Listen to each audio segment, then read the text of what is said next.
हम प्रहरी, क्या बोला तूने?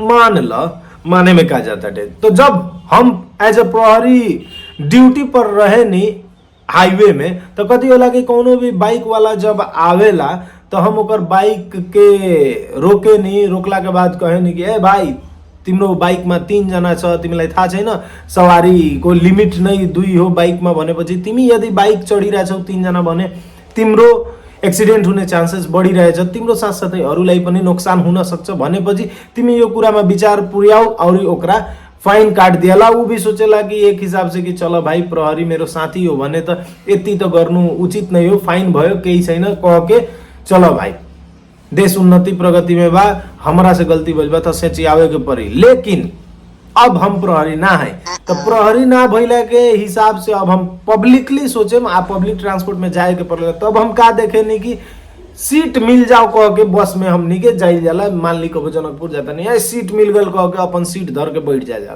लेकिन सीट धर के बैठला के बाद कथी होला कि 50 जना उ गाड़ी में खड़ियाइल रहेला। प्रहरी मेरो साथी भी आवेला, लोग चेकिंग होला, बारंबार चेकिंग होला, कहाँ कहाँ स्टॉपेज पर चेकिंग होला। चेकिंग में प्रहरी छामछुम करके इधर उधर देख हो के निकल भी जाला। लेकिन प्रहरी के कबो ध्यान में ना आवेला कि भाई यहाँ तो 50 गोड़ा ठेलम ठेल खड़ा बाटे।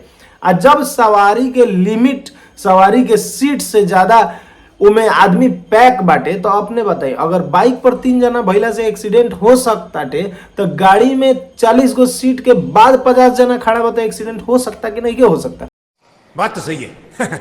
ऑब्वियसली हो सकता टे। तो प्रहरी के ध्यान ऊपर काहे नहीं के जाता और सारा गाड़ी वही काहे चल रहा बा। अब हमरा में कथी लागत बाटे कि शायद फिर प्रहरी लोग जे बाटे लोग सुना तो के लोग शायद हमरा कथी लागता है कि अगर उनमें ठेलम ठेल आदमी रही और ठेलम ठेल आदमी भइला के बाद अगर एक्सीडेंट हो रहा बाटे, जौन की आजकल हमने फेसबुक में देखे निसन की काफी ज्यादा एक्सीडेंट के न्यूज आवत रहेला, तो वैसे अगर एक्सीडेंट होता है तो ऑब्वियसली अस्पताल में जाए लोग, अस्पताल के ग्रोथ तो होबे करी नु भाई। मॉनिटरी हिसाब से देखल जाओ तो ऑब्वियसली उनमें ग्रोथ होगी, तो उनमें मैन पावर के जरूरी पड़ी, एम्प्लॉयमेंट क्रिएट हुई।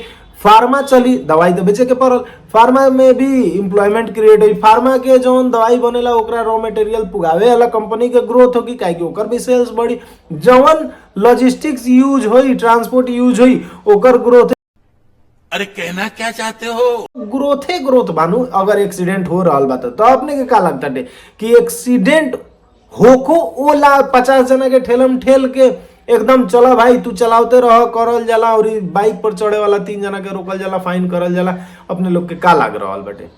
अगर ऐसन बाटे तो ठीक बा, अगर ऐसन नइखे बाटे तो प्रहरी साथी भाई लोग अपने लोग के अथॉरिटी बाटे। अगर अपने लोग वैसन में रोक सकता नहीं कुछ हद तक, तो वैसन ठेलम ठेल के रोकी, ताकि बिहान के डेट में ऐसा न्यूज ना सुने के मिलो। अब हमनी के तो गरीब आदमी कबो कबार पब्लिक ट्रांसपोर्ट में जाइल जाला तो ठेलम ठेल देखल जाला, तो कबो कबार ध्यान में आ जाला। अब वो ध्यान में आ गल, हम बक देनी वीडियो में।